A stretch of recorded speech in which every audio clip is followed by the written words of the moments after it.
Boa noite, queridos, graça e paz, tudo bem? Estamos aqui mais uma vez para mais uma palavra, para nos edificar, para nos alimentar, para nos ajudar a esclarecer e crescer, o nosso entendimento da palavra, crescer a nossa clareza, daquilo que o Senhor diz em sua palavra que nós temos em Cristo, que nós podemos em Cristo e que nós somos em Cristo. Quero agradecer às pessoas que têm se inscrito no canal, quero pedir a você que tem nos ajudado, compartilhe essa mensagem com pessoas que você ama e peça a elas que elas se inscrevam no canal, dê o seu joinha lá e também, quando se inscrever, acionar o sininho e marcar todas, porque aí todas as vezes que nós publicarmos novas mensagens, você é avisado imediatamente, instantaneamente você é avisado e você pode desfrutar deste banquete. Amém?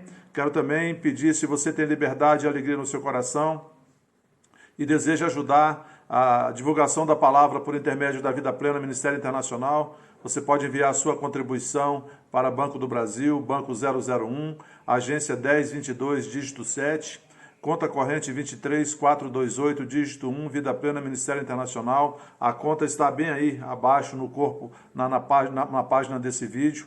Você vai ver todos os detalhes e você pode fazer a sua transferência, seu DOC, sua TED, assim por diante, como você achar melhor. Dito isso, vamos começar a nossa palavra de hoje. Eu já quero deixar um dever de casa para você, que você leia o Salmo 145 todo. Eu não vou ler por causa do tempo, mas eu quero destacar no Salmo 145, o versículo 8 e o 9, que diz assim: benigno e misericordioso é o Senhor, tardio em irar-se e de grande clemência. O Senhor é bom para todos, e as suas ternas misericórdias permeiam todas as suas obras. O Senhor é bom para todos. O Senhor é bom, queridos. Deus é bom. Muitas vezes a gente vê muitas coisas ruins acontecendo no mundo, mas tudo de ruim que acontece não tem ligação nenhuma com Deus. Deus não tem parte nenhuma com nada de ruim. A palavra de Deus diz que Deus é bom e Ele não muda. Amém? Deus é misericordioso, Deus é compassivo, Deus é benigno. Então, querido, nada de coisa ruim. Se tem alguma coisa ruim acontecendo, saiba que ali não está a mão de Deus. Deus não tem nada a ver com aquilo. É o inimigo que faz tudo de ruim. Ele que rouba, mata e destrói. Jesus diz que Satanás, lá em João 8, que ele é mentiroso e pai da mentira e nunca se firmou na verdade.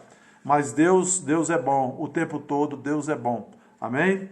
Em Miqueias 7, no versículo 18, diz: quem, ó Deus, é semelhante a ti, que perdoas a iniquidade e te esqueces da transgressão do restante da tua herança?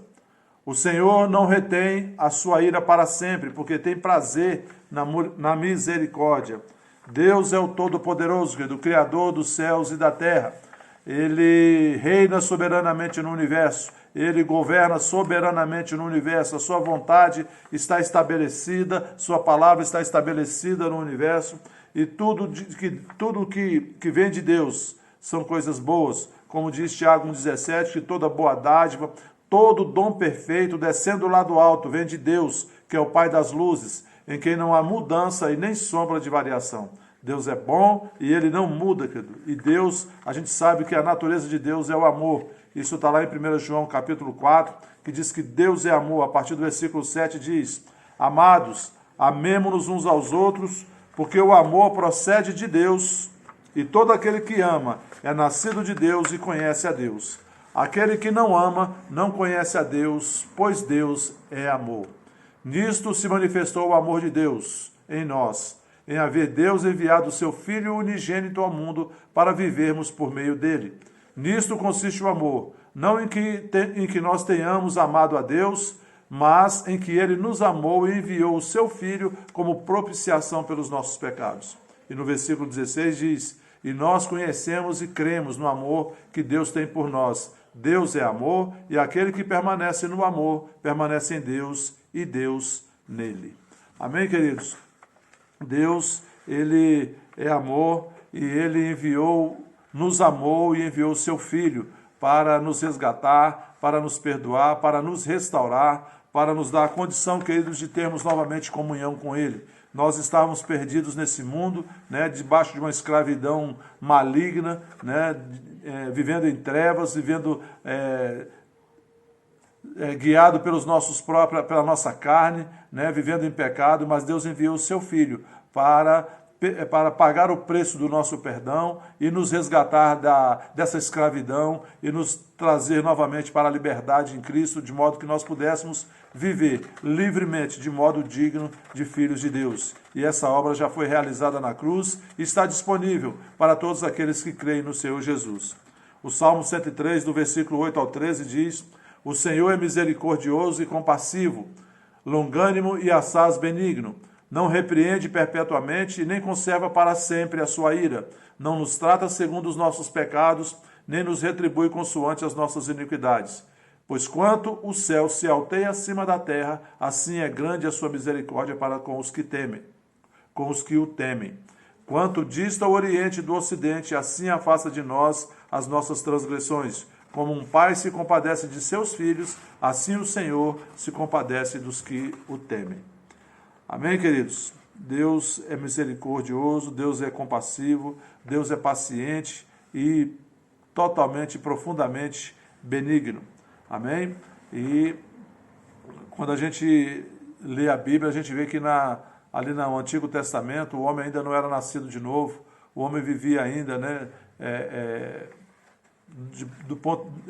Naturalmente, ele veio de modo natural, andava na carne, né, ainda não tinha um espírito recriado, né, então o homem ainda não tinha também o conhecimento de Deus, porque quando Adão pecou ali no Jardim do Éden, ele morreu espiritualmente, ele foi separado de Deus, e Adão, ao longo do tempo, ele foi perdendo a memória daquela comunhão que ele tinha diária com Deus, quando Deus se desligou dele, quando Deus se separou dele por causa do pecado. E aí Adão passou a viver, né, guiado pela carne e o inimigo o oprimindo, porque ele se tornou, né, escravo do inimigo, ele se colocou debaixo do governo de Satanás. Então o homem, querido, ao longo do tempo, ele foi perdendo essa memória de Deus, esse vazio se encontrava dentro do homem, um vazio da comunhão de Deus, da comunhão com Deus. E esse vazio só pode ser preenchido pelo próprio Deus.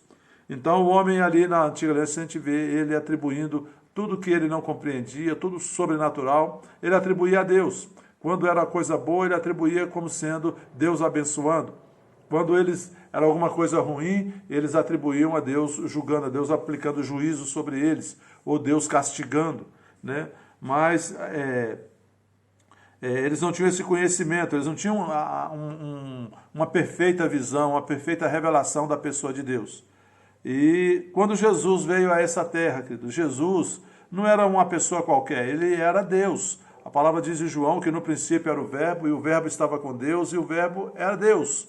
Então Jesus é a segunda pessoa da Trindade, Deus Pai, Deus Filho e Deus Espírito. Era o próprio Deus que estava ali caminhando no meio deles, o próprio Deus se fez carne e habitou no meio de nós. E veio revelar, o próprio Jeová estava ali se revelando àquele povo, né? E Jesus fala lá em João capítulo 14, né, ele diz, quando ele diz para os seus discípulos, né, que ia preparar a morada para eles, né, e quando estivesse pronto ele voltaria para buscá-los. E aí no versículo 6 ele diz: eu sou o caminho, a verdade e a vida, e ninguém vem ao Pai a não ser por mim, senão por mim. E aí, porque Felipe fala, aí no 7, Jesus fala: se vós me tivesseis conhecido, conhecerias também a meu Pai. Desde agora o conheceis, desde agora, vendo Jesus, né, o conheceis e o tendes visto. Replicou-lhe Filipe: Senhor, mostra-nos o Pai e isso nos basta. Jesus, no versículo 9, disse-lhe: Filipe, há tanto tempo estou convosco que não me tendes conhecido? Quem me vê a mim, vê o Pai. Como dizes tu, mostra-nos o Pai? Não crês que eu estou no Pai e que o Pai está em mim? As palavras que eu vos digo, não as digo por mim mesmo, mas o Pai que permanece em mim faz as suas obras. Crede-me que estou no Pai, e o Pai em mim. Crede ao menos por causa das mesmas obras. Jesus estava ali se revelando a eles, né? Da mesma forma como ele se revelou quando ele esteve ali diante do Sinédrio, né? Diante daqueles sacerdotes, perguntaram quem ele era, ele falou: eu o sou, né? Eu sou, era a expressão como Deus se apresentava no Antigo Testamento. Ele se apresentou a Moisés, e a Abraão, ele dizia, eu sou, né? É uma expressão que quer dizer que não tem início nem fim, né? E não tinha nem como nominar, então ele diz, eu sou. E a gente vê isso claramente em Hebreus capítulo 1, do versículo 1 ao 4, nos mostrando que Jesus é a expressão exata de Deus. O autor de Hebreus diz isso. Jesus que é a expressão exata de Deus.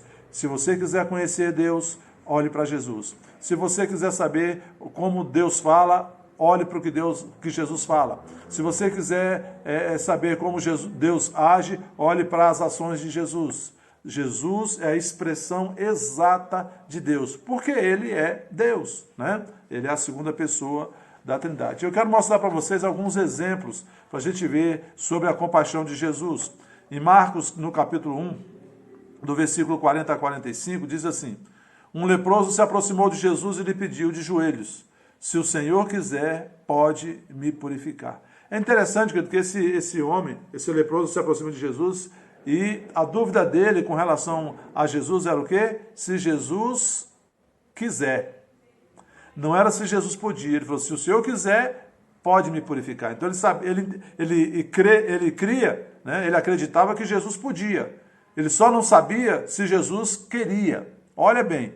E essa, às vezes, é a dúvida que as pessoas enfrentam hoje com relação à enfermidade, porque foi ensinado há muito tempo que essa enfermidade foi colocada por Deus, porque Deus tem um propósito para melhorar. Querido, isso é bobagem, isso é balela. Deus não coloca enfermidade em ninguém. Deus não coloca enfermidade, Deus não usa as ferramentas de Satanás. Doença é coisa do inferno. Foi depois que o homem caiu ali no jardim, é que entrou a morte e entrou a enfermidade. Até então o homem não estava sujeito à enfermidade nem à morte, porque Deus não tem morte nem enfermidade. Foi depois da desobediência, depois da queda que entrou. Então, ao longo do tempo, o homem foi perdendo o entendimento de Deus. E ele aqui, esse leproso pergunta, se o Senhor quiser, ele disse, se o Senhor quiser, porque ele acreditava que Jesus podia. E Jesus, profundamente compadecido, no versículo 41, estendeu a mão, tocou-lhe e disse, quero sim, fique limpo. Aí ele ficou sabendo, né, qual era a vontade de Jesus. E aqui a gente vê, né, Jesus falou lá em João capítulo 14, quem me vê a mim, vê o Pai. Creia ao menos pelas mesmas obras, né? E você vê Jesus curando, é porque a vontade de Deus é curar. E no versículo 43, Jesus advertindo severamente, logo despediu e disse, olha, não conte nada a ninguém, mas vá. Apresente-se ao sacerdote e ofereça pela sua purificação o sacrifício que Moisés ordenou para servir de testemunho ao povo. Mas tendo ele saído, começou a proclamar muitas coisas e a divulgar notícia a ponto de Jesus não poder mais entrar publicamente em nenhuma cidade, por isso permanecia fora em lugares desertos e de toda parte vinham ao encontro dele. A dúvida desse homem era se Jesus queria, se era da vontade de Deus, se era da vontade de Jesus curar. Em Mateus capítulo 14, versículo 13 e 14, diz, Jesus, ouvindo isso, retirou-se dali num barco para um lugar deserto à parte. Ao saberem disso, as multidões vieram da cidade seguindo por terra. Ao desembarcar, Jesus viu uma grande multidão, compadeceu-se dela e curou os seus enfermos. Então Jesus aqui se compadeceu daquela multidão e a palavra não diz que ele curou alguns, curou os bonzinhos, curou os melhorzinhos, curou aqueles mais simpáticos, curou aqueles mais bonitos, aqueles mais sorridentes, aqueles que ele gostou mais, que ele simpatizou mais. Não, diz que curou os seus enfermos, curou todos. Amém, queridos? Deus não faz acepção de pessoas. O amor de Deus, ele não escolhe, não faz acepção, ele nos ama, como diz lá em João capítulo 17, que Deus nos ama da mesma forma que ama Jesus. Então, Deus não faz acepção, ele não tem amor diferente, ele ama Jesus de um jeito e nos ama de outro. Não, porque todos nós somos filhos de Deus. Todos nós que nascemos de novo nos tornamos filhos de Deus em Cristo. E Deus nos ama como filho, ele é o nosso Pai e nos ama como filho. Mateus 20, do 29 ao 34, diz, saindo eles de Jericó, uma grande multidão seguia Jesus, e eis que 2 cegos, sentados à beira do caminho, tendo ouvido que Jesus passava, começaram a gritar, Senhor, filho de Davi, tenha compaixão de nós. Mas a multidão os repreendia para que se calassem. Eles, porém, gritavam cada vez mais, Senhor, filho de Davi, tenha compaixão de nós. Jesus parou, chamou-os e perguntou, o que vocês querem que eu lhes faça? Eles responderam: Senhor, que se abram os nossos olhos. Profundamente compadecido, Jesus tocou nos olhos deles e imediatamente recuperaram a vista e o seguiram. Amém, queridos? Jesus profundamente compadecido, Deus profundamente compadecido. Amém? Tocou nos olhos deles e eles foram curados. Uma coisa interessante para a gente entender, querido, dentro dessa questão do caráter de Deus, é um dos atributos da divindade, um dos atributos de Deus, que é a sua imutabilidade. Imutabilidade. Deus não muda. Deus não muda, querido. E é interessante que esse princípio, esse atributo, ele tem vários versículos na vida que não mostram isso. Mas todo o contexto da Bíblia, quando a gente vê que Deus não muda, né? Ele é o mesmo o tempo todo. Em Malaquias 23:19, o profeta Malaquias diz, né, que em Números 23:19, Malaquias não tem capítulo 23. Números 23:19 diz: eu não sou homem para que minta, nem filho do homem para que me arrependa. Tendo dito, não farei. Deus falando ali naquele episódio com o profeta Balaão, né? Ele fala: Deus não é homem para que minta, nem filho do homem para que se arrependa. Tendo dito, não o fará. Né? E em Malaquias capítulo 3, no versículo 6, Deus fala lá pela boca do profeta Malaquias: eu sou Jeová que não muda, eu sou Deus que não muda. Amém? E em Tiago 1,17, como eu disse anteriormente, Tiago diz que toda boa dádiva, todo dom perfeito, descendo lá do alto, vem de Deus, que é o Pai das luzes, em quem não há mudança e nem sombra de variação. Queridos, tudo de bom que nós temos e que nós recebemos vem de Deus, que é o Pai das luzes.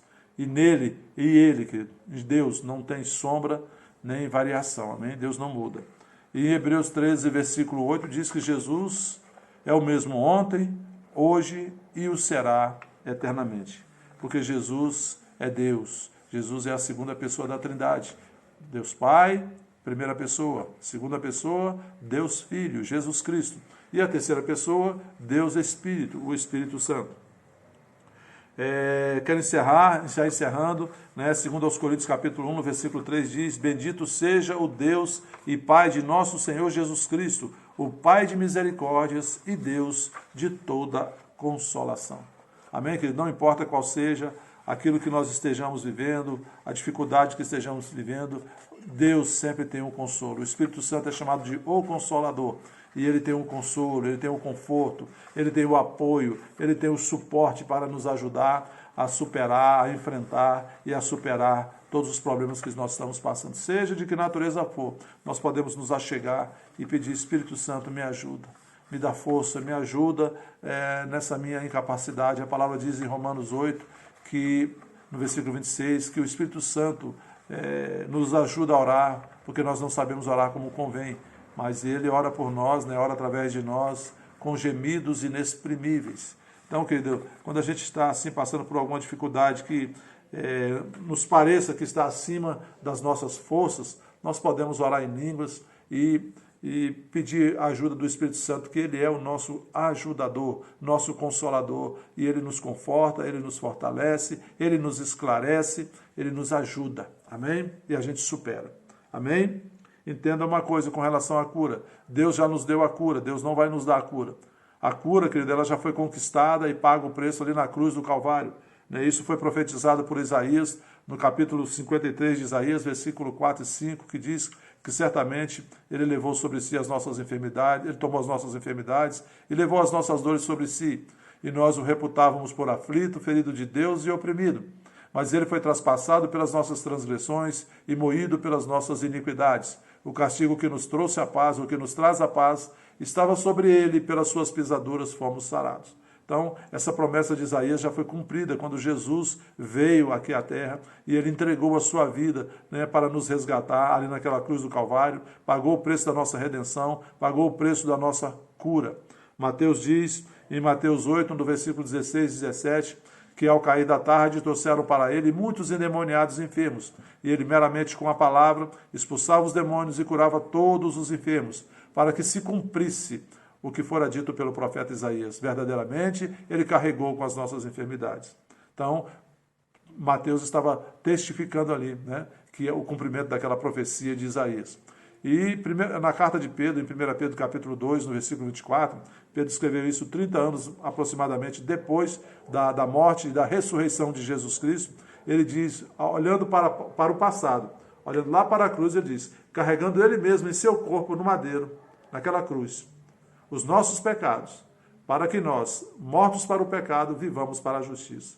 Pelas suas pisaduras, pelas suas feridas, nós fomos sarados, ou seja, fomos sarados lá na cruz, lá atrás, lá na cruz nós fomos sarados quando ele levou sobre si os nossos pecados, as nossas dores e as nossas enfermidades. Tenha a convicção disso, querido.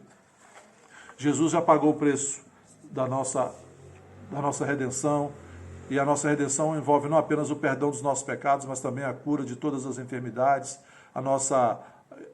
o novo nascimento, a nossa nova conexão. Estamos conectados novamente com Deus, estamos em comunhão plena com Deus pela presença do Espírito Santo em nós. Amém? Feche seus olhos, vou orar nesse momento. Se você está passando por alguma circunstância de enfermidade, eu gostaria que você fechasse seus olhos e colocasse a sua mão sobre a área onde está acontecendo o sintoma, e eu vou orar, e receba pela fé, porque estamos passando por esse momento de confinamento, estamos confinados em casa, mas o poder de Deus, a palavra de Deus, o Espírito Santo não está confinado, querido. E o Espírito Santo pode visitar você aí agora, aonde você está, e te alcançar a sua fé e abençoar a sua fé com a cura, né, extinguindo esse sintoma agora. Feche seus olhos. Pai, em nome de Jesus, eu te agradeço pela tua palavra.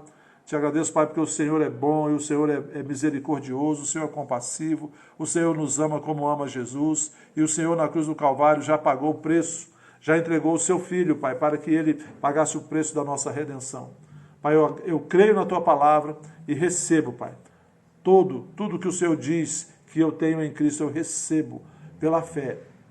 Em nome de Jesus, eu quero orar agora por cada um dos meus irmãos que estão, Pai, ouvindo essa palavra, e aquele que está passando por alguma circunstância de enfermidade. Neste momento, Pai, eu te agradeço pelo teu Espírito visitando lá pessoalmente essa pessoa. E o teu poder, Pai, penetrando do alto da cabeça dessa pessoa, permeando todo o seu corpo até a planta dos pés. E tudo que estiver fora do lugar, eu ordeno que venha para a normalidade agora, em nome de Jesus Cristo. Todo mal, sai agora, em nome de Jesus. Em nome de Jesus. Pai, eu te agradeço pelas curas que o Senhor tem manifestado, pela cura da Thalita e do seu esposo, né, sobrinhos lá da Ruth. Te agradeço, Pai, pela restauração de todos. Em nome de Jesus, oro também em favor de todos da vida plena, todas as famílias da vida plena. Abençoa-os, Pai, com paz, com alegria, com saúde, com prosperidade do céu. Oro em favor daqueles que perderam o emprego, Pai. Te agradeço pelo teu favor e a tua graça operando na vida deles. Pai, abrindo portas, uma porta sobrenatural, para que eles possam retomar os seus empregos, trabalharem e terem o seu sustento restabelecido. Em nome de Jesus Cristo eu te agradeço, Pai. Amém. Queridos, compartilhe este vídeo e até a próxima. Boa noite a todos. Fiquem na paz.